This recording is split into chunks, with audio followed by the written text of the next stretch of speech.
সুপ্রিয় শিক্ষার্থী, বিদ্যাভবনে আপনাদের স্বাগতম।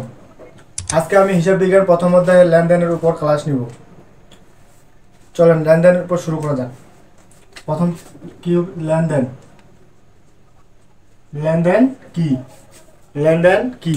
প্রথম প্রশ্ন, লেনদেন আসলে লেনদেন বিষয়টা কি?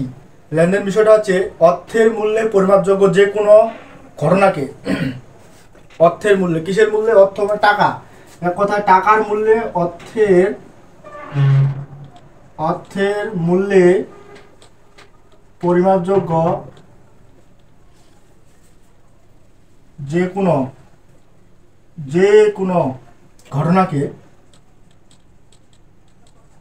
ঘটনাকে লেনদেন বলে। লেনদেন বলে। এই টপিকটা থেকে বোঝা যাবে যে আসলে লেনদেন কি। এই যে লেনদেন কাকে বলে, এখান থেকে বোঝা যাবে আসলে লেনদেন কি জিনিস। লেনদেন হচ্ছে অর্থের মূল্যে পরিমাপযোগ্য যে কোনো ঘটনা। অর্থের মূল্যে, অর্থ মানে টাকা, টাকার অঙ্কে পরিমাপযোগ্য যে কোনো ঘটনাকে লেনদেন বলে। যেমন যেমন যেমন একটা উদাহরণ দেওয়া যায় যে নগদে আসবাবপত্র ক্রয় বা নগদে 50,000 টাকা, বা নগদে জমি ক্রয়, সব এগুলোর লেনদেন 1 লাখ।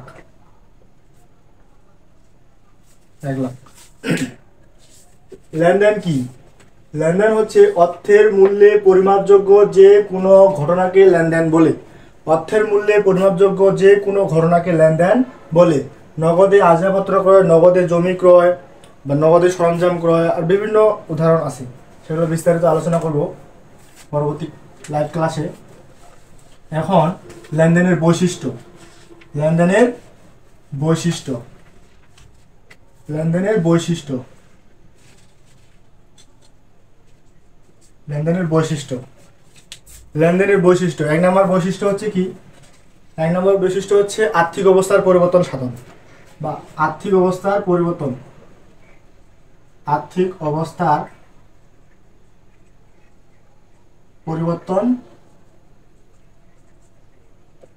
সাধন বা পরিবর্তন হয়, আর্থিক অবস্থার পরিবর্তন হয়। 2 নাম্বার, অর্থের মাপকাঠিতে পরিমাপযোগ্য। 2 নাম্বার, অর্থের মাপকাঠিতে পরিমাপযোগ্য। অর্থের মাপকাঠিতে পরিমাপযোগ্য। 3 নাম্বার হচ্ছে স্বয়ংসম্পূর্ণ ও স্বতন্ত্র।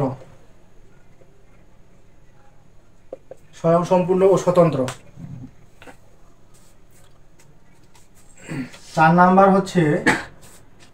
হচ্ছে কমপক্ষে 2টি পক্ষ তো জড়িত। কমপক্ষে 2টি পক্ষ জড়িত।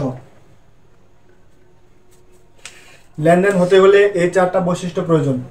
লেনদেন হতে গেলে এই 4টা বৈশিষ্ট্য অবশ্যই লক্ষ্য রাখতে হবে লেনদেনের ক্ষেত্রে। লেনদেন হচ্ছে আর্থিক অবস্থার পরিবর্তন ঘটবে।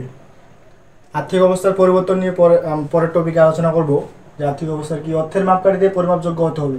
অর্থের মাপকাঠিতে দুই পাশে সমান সমান হতে হবে। অর্থের মাপকাঠিতে সমান, এ পাশেও 5,000, এ পাশেও 5,000, টাকাটা সমান সমান। প্রতিষ্ঠান এবং মালিক, এই দুই পাশের টাকাটা সমান সমান হতে হবে। অর্থের মাপকাঠিতে পরিমাপযোগ্য। 3 নাম্বার বলছে সেটা হবে স্বতন্ত্র এবং স্বয়ংসম্পূর্ণ। কমপক্ষে 2টি পক্ষ জড়িত। এইগুলো হচ্ছে লেনদেনের বৈশিষ্ট্য, প্রধান বৈশিষ্ট্য। এখন আমরা আর্থিক অবস্থার পরিবর্তন নিয়ে আলোচনা করব। আর্থিক অবস্থার পরিবর্তন আসলে কি? আর্থিক অবস্থার পরিবর্তন কয়ভাবে হয়? আর্থিক অবস্থার পরিবর্তন। আর্থিক অবস্থার পরিবর্তন, প্রত্যেকটি লেনদেনের ফলে আর্থিক অবস্থার পরিবর্তন ঘটে। প্রত্যেকটা লেনদেনের ফলে আর্থিক অবস্থার পরিবর্তন ঘটে। কিভাবে ঘটে সেটা আমরা আলোচনা করব। আর্থিক অবস্থার পরিবর্তন কিভাবে ঘটে বিষয়টা জানবো। আর্থিক অবস্থার পরিবর্তন প্রত্যেকটা লেনদেনের ফলে ঘটে। এখন আর্থিক অবস্থার পরিবর্তন কিভাবে ঘটে এটা তো আগের প্রথম ক্লাসে বোঝানো হয়েছিল যে এটা হচ্ছে হিসাব সমীকরণ। সম্পদ সমান সমান দায় প্লাস মালিকানা সত্ত্ব। সম্পদ এক পাশ, দায় আর মালিকানা সত্ত্ব আরেক পাশ। এখন এই আর্থিক অবস্থার পরিবর্তন কয়ভাবে হয়? দুইভাবে হয়। কয়ভাবে? দুই প্রকার হয়। কয় প্রকার হয়? দুই প্রকার। এক হচ্ছে পরিমাণগত বা নিট পরিবর্তন। পরিমাণগত বা নিট পরিবর্তন।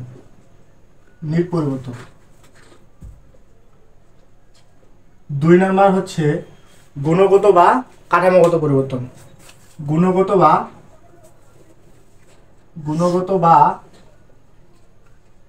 কাঠামোগত পরিবর্তন।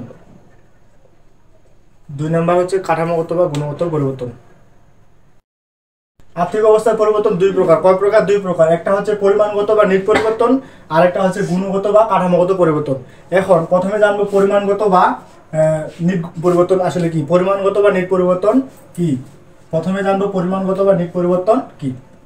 পরিমাণগত বা নিট পরিবর্তন হচ্ছে হিসাব সমীকরণের এই যে হিসাব সমীকরণ, এই যে a = l + ওই এই হিসাব সমীকরণের সম্পদ পাশ, এই যে সম্পদ পাশ, এটা হচ্ছে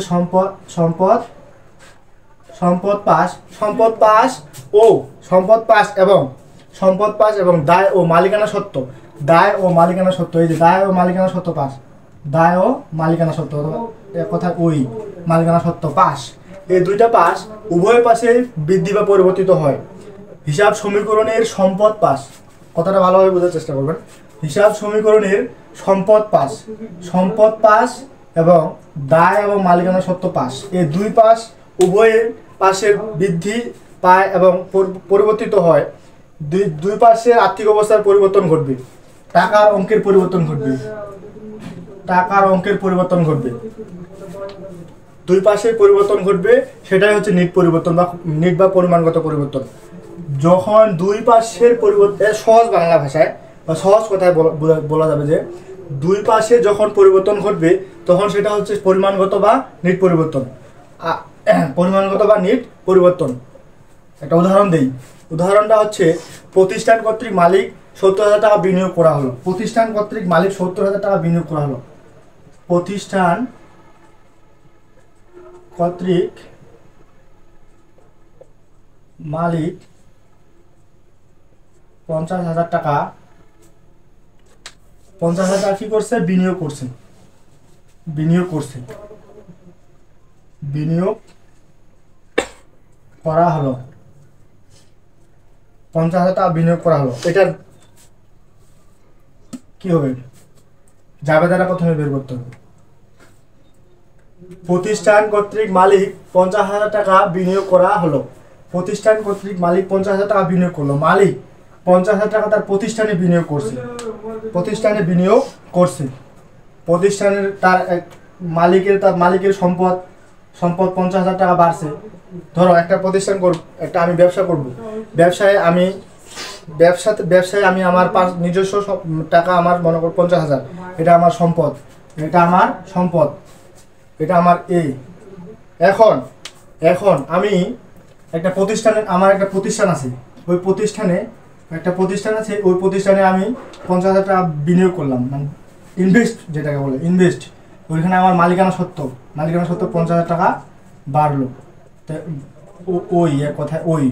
এই যে দুই পাশের পরিবর্তন হয়েছে, এই দুই পাশের পরিবর্তনই হচ্ছে পরিমাণগত বা নিট পরিবর্তন। এখন আসি গুণগত বা পরিমাণগত বা নিট পরিবর্তন হচ্ছে, আবার বোঝাই, পরিমাণগত বা নিট পরিবর্তন হচ্ছে এক পাশে যে দুই পাশে যে পরিবর্তনটা সেটাই হচ্ছে পরিমাণগত বা নিট পরিবর্তন। সহজ ভাষায় বলা যায়, সহজভাবে বোঝার যে টেকনিকটা, যেটাতে দুই পাশের পরিবর্তন ঘটবে সেটাই হচ্ছে নিট বা পরিমাণগত পরিবর্তন। এখন আমরা জানবো কাঠামোগত বা গুণগত পরিবর্তন। কাঠামোগত বা গুণগত পরিবর্তন কি? কাঠামোগত বা গুণগত পরিবর্তন কি? কাঠামোগত বা গুণগত পরিবর্তন কি? কাঠামোগত গুণগত পরিবর্তন হচ্ছে ওই যে হিসাব সমীকরণের এই যে a = l + ওই এটার এক পাশের পরিবর্তন ঘটবে। হিসাব সমীকরণের সম্পদ পাশ এবং দায় ও মালিকানা সত্ত্ব পাশ, দুই পাশে যে কোনো এক পাশের পরিবর্তিত হবে সে বা বৃদ্ধি বা হ্রাস পাবে, সেটাই হচ্ছে কাঠামোগত বা গুণগত পরিবর্তন। নিট বা পরিমাণগত পরিবর্তন হচ্ছে যেটা দুই পাশের পরিবর্তন হবে সেটা হচ্ছে নিট বা পরিমাণগত পরিবর্তন। আর যখন এক পাশের পরিবর্তন ঘটবে তখন গুণগত বা কাঠামোগত পরিবর্তন। এক পাশের পরিবর্তনে আমরা একটা উদাহরণ দেখতে পাই, বা কাঠামোগত বা গুণগত পরিবর্তনের নগদের সরঞ্জাম ক্রয়। উদাহরণ হচ্ছে নগদে সরঞ্জাম ক্রয় 70,000 টাকা। 70,000 টাকা নগদের সরঞ্জাম ক্রয় 70,000 টাকা। এখন নগদের সরঞ্জাম ক্রয়, এখানে সরঞ্জাম ক্রয়, সরঞ্জাম বলতে আসলে সরঞ্জাম বলতে কোন জিনিসগুলোকে বোঝায়? সরঞ্জাম বলতে অফিসের যে মনে করে একটা প্রতিষ্ঠানের যেমন সরঞ্জাম বলতে লাগবে ল্যাপটপ বা ল্যাপটপে একটা উদাহরণ দেওয়া যায়। ল্যাপটপ এই সরঞ্জামটা কিনতে গেলে বড় একটা অ্যামাউন্টের টাকা লাগে। এটা হচ্ছে মালিকের যখন সরঞ্জাম, মালিকের নিজস্ব সম্পত্তি,